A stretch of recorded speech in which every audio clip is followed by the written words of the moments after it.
하나님께서 천지를 창조하시고 자연 만물을 운행하시는데 하나님이 아무렇게나 세상을 창조하신 것이 아닙니다. 하나님의 창조에는 원리가 있고 이유가 있고 하나님이 우주를 운행하시는 방식에도 하나님만의 법칙이 있습니다. 그래서 우리는 잘 살펴봐야 됩니다. 잘 들여다봐야 됩니다. 별 생각 없이 그냥 살아가면 하나님께서 우주를 어떻게 창조하셨는지, 하나님의 뜻은 무엇인지를 알 길이 없습니다. 하지만 자세히 관찰하고 들여다보면 하나님의 우주 창조의 계획과 섭리, 그리고 나를 향한 하나님의 위대한 뜻도 발견할 수가 있습니다. 과학 분야에서 노벨상을 받는 분들은 크게 두 부분입니다. 발명을 하든지 발견을 하든지 해야 됩니다. 발명을 하는 분들은 인류의 생활을 획기적으로 향상시킬 수 있는 좋은 무엇인가를 발명해서 내놓아야 됩니다. 이는 탁월한 천재성과 창의성이 필요합니다. 하지만 발견은 또 그렇지 않습니다. 자세히 관찰하고 잘 살펴보면 지금까지 누구에게도 눈에 띄지 않았던 것들을 찾아내면 그게 노벨상이 됩니다. 1962년에 노벨 생리의학상을 수상한 제임스 왓슨도 바로 그런 부류의 사람이었습니다. 이분은 인간의 DNA 속에 있는 DNA의 구조를 이중나선 구조로 발견한 인물이었습니다. 그 공로로 노벨 생리의학상을 수상했습니다. 그런데 이분의 어린 시절이 좀 특별했습니다. 그의 아버지는 이분에게 새를 관찰하는 법을 가르쳐 줍니다. 숲속으로 데리고 가서 어릴 때부터 새 소리를 듣게 하고 새의 생태를 관찰하게 했습니다. 세상살이에 마음이 번잡해지면 항상 숲에 와서 새를 관찰하면 마음의 평화를 얻고 새를 통해서 너의 기쁨이 회복될 거라고 새를 관찰하는 법을 알려주었습니다.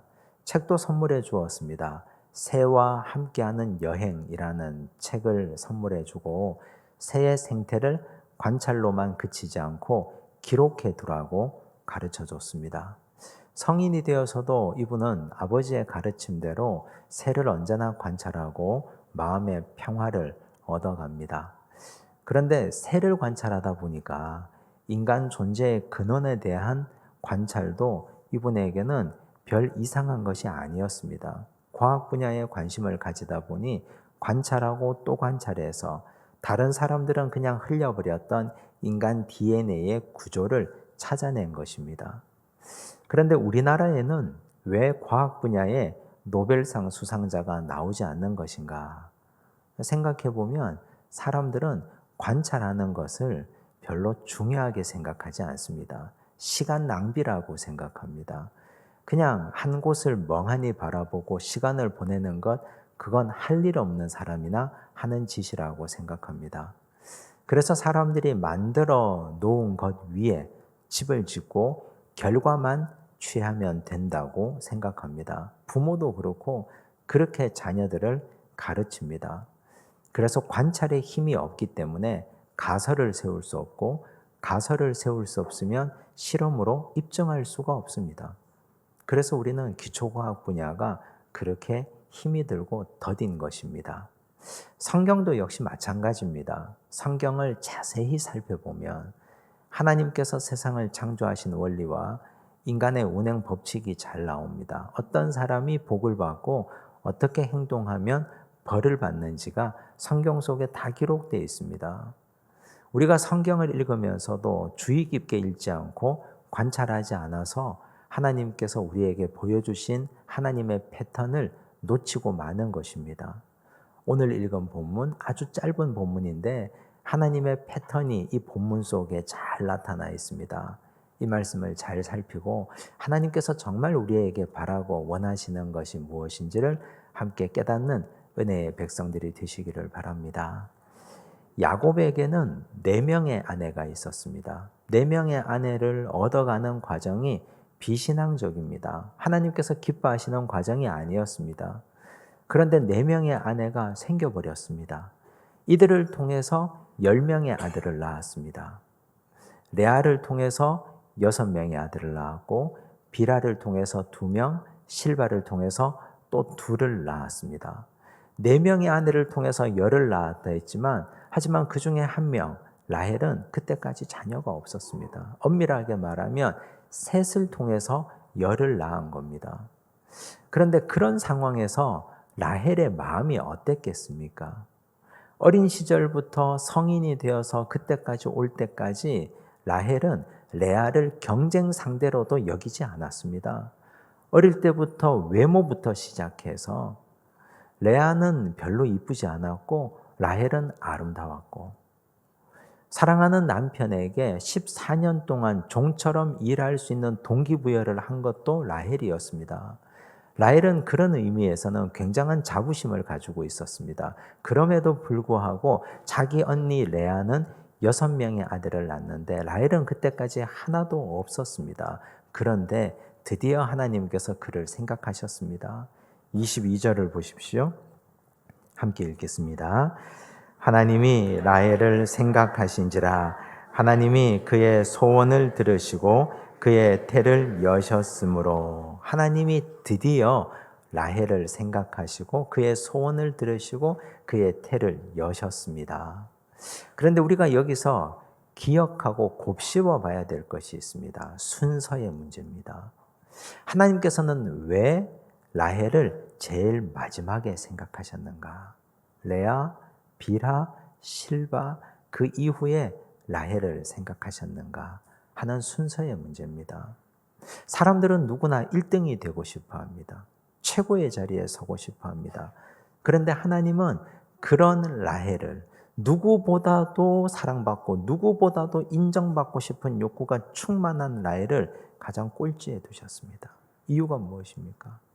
라헬이 누구보다도 교만했기 때문입니다. 하나님은 교만한 자를 제일 뒤로 보내는 분이십니다.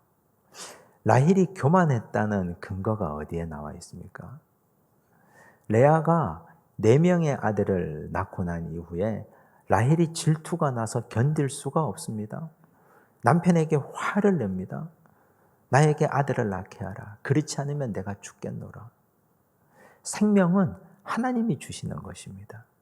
그런데 남편에게 못살게 굴고 그에게 화를 냅니다. 자신의 생명을 가지고 장난질을 칩니다. 죽겠다고까지. 내가 죽어버릴 테다. 이렇게 말해버립니다. 그건 하나님 앞에 큰 교만입니다. 생명을 가지고 그런 말을 입 밖으로 내뱉는 것 자체가 큰 교만 아닙니까? 2번째, 그럼에도 불구하고 라헬에게 자녀가 생기지 않자 자기의 몸종 비라를 남편에게 줍니다. 그건 하나님의 창조 섭리를 부정하는 행위입니다. 하나님 앞에 기도해야 옳았습니다.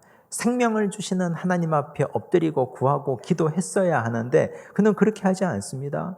그냥 인간의 방법대로 자기가 할 수 있는 인간의 수법대로 그냥 그대로 하고 싶은 대로 해버렸습니다.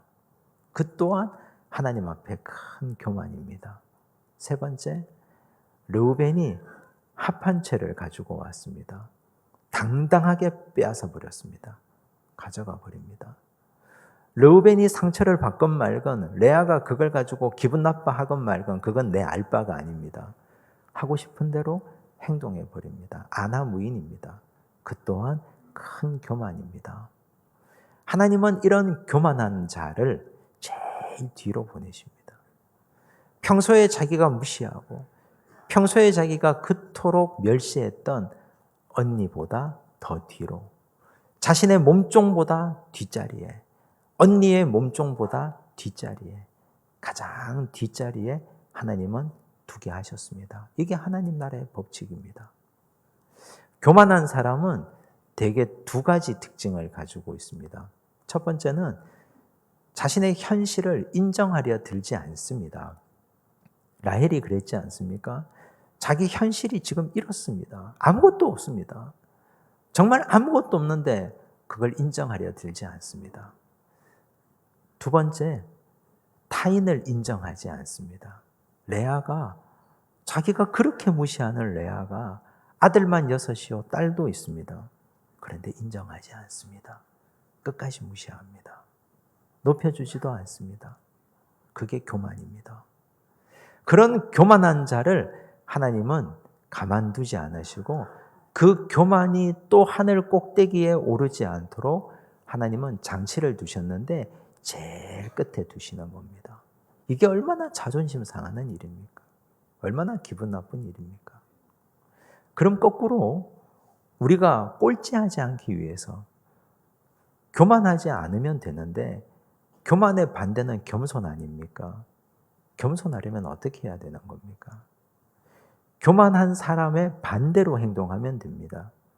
첫 번째, 겸손한 자, 자기의 현실을 인정하는 자입니다. 있는 것 그대로 인정하면 됩니다. 나는 아들을 원하나 아들이 없습니다. 나는 정말 간절하게 구하고 원하나 아들이 없습니다.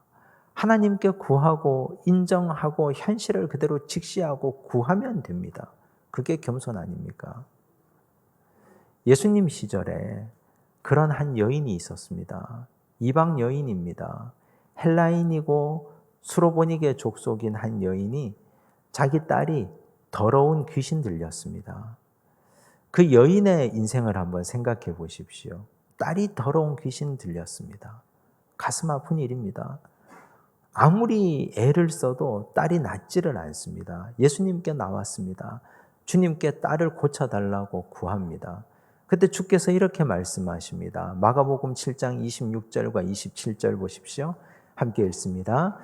그 여자는 헬라인이요 수로보니게 족속이라 자기 딸에게서 귀신 쫓아내 주시기를 간구하거늘 예수께서 이르시되 자녀로 먼저 배불리 먹게 할지니 자녀의 떡을 취하여 개들에게 던짐이 마땅치 아니하니라.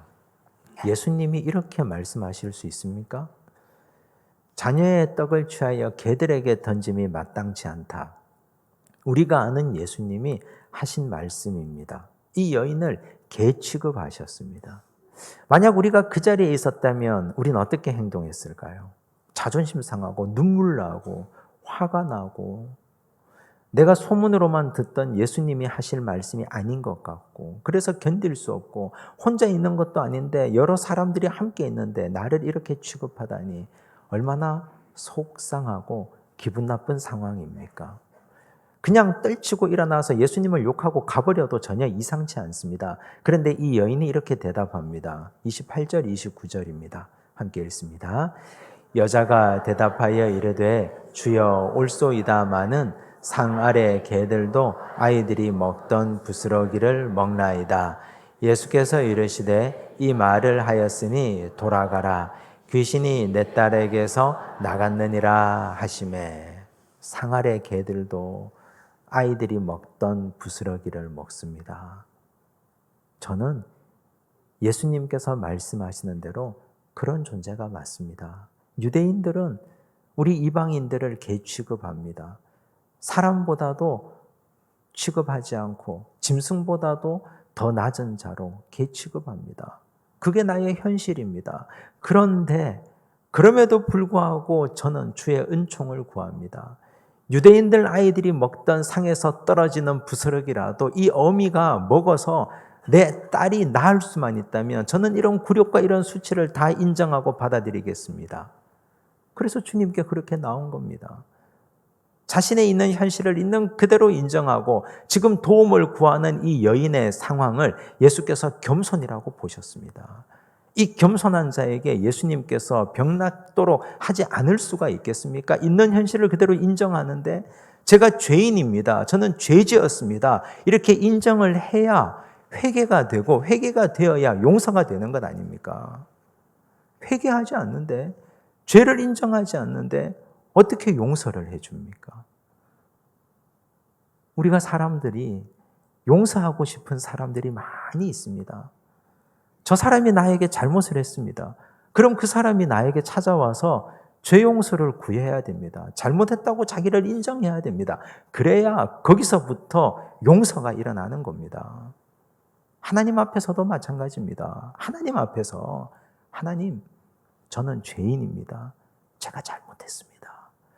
눈물로 회개해야 거기서 은혜가 있고 회개가 되고 용서가 되는 거지. 인정하지 않는데 어떻게 회개가 되고 용서가 되고 구원의 역사가 일어납니까? 그래서 겸손한 자가 회개할 수 있습니다. 겸손한 자가 자기를 인정하는 겁니다. 미련하고 지식이 부족하고 모자라고 판단력이 떨어지면 그거 인정해야 됩니다. 저는 많이 배우지 못했습니다. 저 잘 모릅니다. 가르쳐 주십시오. 그래야 도움을 받을 수 있습니다. 그래야 손을 내밀면 사람들이 손을 잡아줍니다. 아무것도 모르는데 아는 척하고 있으면 사기만 당합니다. 누구도 도와주지 않습니다. 인정하지 않는데 누가 도와준단 말입니까? 누가 손 내밀어 도와주려고 해도 그놈의 자존심 때문에 도움을 거절하고 도움받지 않으려 하고 그러면 도울 수가 없습니다. 돈이 없습니다. 가진 것이 없습니다. 그럼 도와달라고 해야 됩니다. 그래야 도움을 받을 수가 있습니다. 없는데 있는 척하면 인생만 피곤해집니다. 모르는데 아는 척하면 누구도 거들떠보지 않습니다. 라헬 보십시오. 없지 않습니까? 텅 빈 인생 아닙니까? 아무것도 없지 않습니까? 그럼 하나님 앞에 도와달라고 해야 됩니다. 하나님께 인정하고 나와야 됩니다. 그게 겸손입니다. 이런 겸손을 가지려면 어떻게 해야 됩니까? 디모데전서 1장 14절 15절입니다. 함께 읽겠습니다. 우리 주의 은혜가 그리스도 예수 안에 있는 믿음과 사랑과 함께 넘치도록 풍성하였도다. 미쁘다 모든 사람이 받을 만한 이 말이여 그리스도 예수께서 죄인을 구원하시려고 세상에 임하셨다 하였도다. 죄인 중에 내가 괴순이라. 디모데전서는 바울이 위대하고 큰 사도가 된 후에 에베소 교회의 후임 목회자인 디모데에게 보낸 편지입니다. 믿음에서 낳은 아들, 사랑하는 아들이라고 일컫는 새까만 후배 목회자 디모데에게 자기를 죄인 중에 내가 괴수라고 얘기했습니다. 이건 입에 발린 말이 아닙니다. 바울이 이렇게 고백할 수 있었던 이유는 자기 성찰의 결과입니다. 나를 돌아보니 하나님의 맑은 말씀의 거울 앞에 나를 정직하게 비추어 보고 세워보니 나는 죄인 중에 괴수였습니다. 그냥 죄인이 아니라 죄인 중에 괴수였습니다. 사람들은 그를 위대한 사도라고 말하지만 매일같이 내 마음속에서 올라오는 욕망의 덩어리를 하나님 말씀 앞에서 성찰하고 비추어 보니 죄인 중에 괴수라고 고백하지 않을 수가 없습니다. 여러분, 이게 자기 인정입니다. 현실을 인정하는 겁니다. 자기 성찰을 하지 않으면, 하나님 말씀 앞에 자기를 정직하게 세우지 않으면 나는 꽤 괜찮은 사람처럼 보입니다. 이 정도면 괜찮지 않습니까? 이렇게 살면 좋은 인생 아닙니까? 정직하고 바르고 성실하고 자기 내면을 볼 수 없으니까 나는 괜찮은 사람이라고 착각하고 사는 겁니다. 여러분, 그게 교만입니다. 겸손은 자기의 현실을 인정하고 그 현실을 인정하려면 잘 들여다봐야 됩니다. 성찰 열심히 해야 됩니다. 그래야 우리는 하나님의 도움을 받을 수 있습니다. 두 번째, 겸손한 사람은 남을 인정해 줍니다. 빌립보서 2장 3절을 보십시오. 함께 읽겠습니다.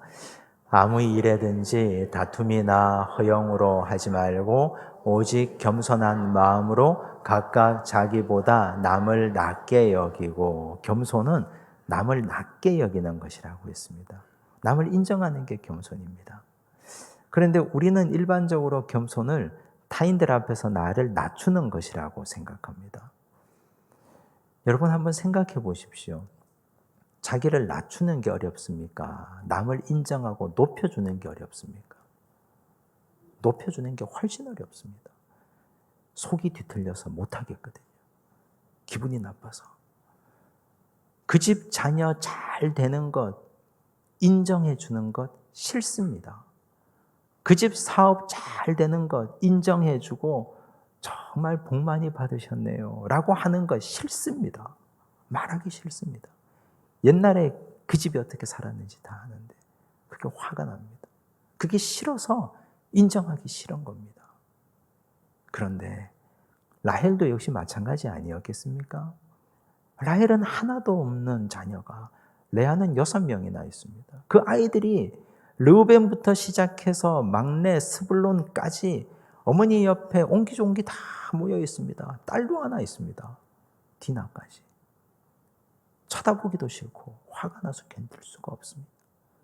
그런데 라헬이 마음을 고쳐먹고 르우벤이 합한 채 가지고 온 걸 보고 귀하다, 착하다, 어머니를 이렇게 섬기다니 귀하다고 인정해 줬다면 딸아이 디나가 얼마나 귀여운지 내가 한번 안아봐도 되냐고 칭찬해 줬다면 그녀의 인생이 바뀌었을 겁니다. 순서가 그 순서가 아니었을 겁니다. 그런데 인정하지 않습니다. 높여주지 않습니다. 여러분은 어떻습니까? 우리와 함께 신앙생활하는 사람들, 그분을 진심 어린 마음으로 칭찬할 수 있습니까? 인정해주고 높여줄 수 있습니까? 여러분, 그게 겸손입니다. 하나님은 그런 겸손한 자를 사용하십니다. 인정해주지 않고 높여주지 않으면 우리 순서가 제일 뒤로 갑니다. 그건 굴욕이고 그야말로 수치입니다. 하나님 앞에서의 겸손, 나의 현실을 인정하고 타인을 있는 그대로 인정하시는 믿음의 백성들이 되시기를 바랍니다. 23절을 보십시오. 함께 읽겠습니다. 그가 임신하여 아들을 낳고 이르되 하나님이 내 부끄러움을 씻으셨다 하고, 라헬의 고백입니다. 하나님이 내 부끄러움을 씻으셨다. 라헬이 지금까지 한 말 중에 가장 말 같은 말입니다. 정말 귀한 말입니다. 지금까지 라헬은 그 부끄러움을 자기가 씻으려고 했습니다. 부끄러움이 있으니까, 자기 안에 결핍이 있으니까 이 결핍을 자기가 숨기려고 했습니다. 그러려 하다 보니 더 강해져야 됩니다. 남편에게 큰 소리 쳐야 됩니다. 나로 아들을 낳게 하라. 그렇지 않으면 내가 죽겠노라. 벼랑 끝 전술도 펼쳐야 됩니다. 르우벤의 합한 채도 그냥 당당하게 빼앗아 버려야 됩니다. 가정의 모든 권리를 자기가 다 가지고 장악하고 좌지우지해야 됩니다. 여러분, 그런데 야곱이 라헬을 사랑해서 그렇게 하도록 내버려 두는 것이지 식구들이 라헬을 존경하겠습니까? 돌아서면 욕합니다. 쥐뿔도 아무것도 없는 주제에 아무것도 없으면서 썽질만 더럽다고. 사람들 그렇게 욕하지 않습니까? 다 돌아서면 다 그렇게 욕합니다. 자기 수치와 부끄러움을 가리기 위해서 그는 더 강하게 되려고 했으나, 그러나 그게 오히려 자기를 더 부끄럽게 만들었습니다. 그런 악순환 가운데 라헬이 살았습니다. 우리도 그런 분들이 많이 있지 않습니까? 내 약점이 있고 수치가 있고 부끄러움이 있는데 그거 덮으려고 더 센 척합니다.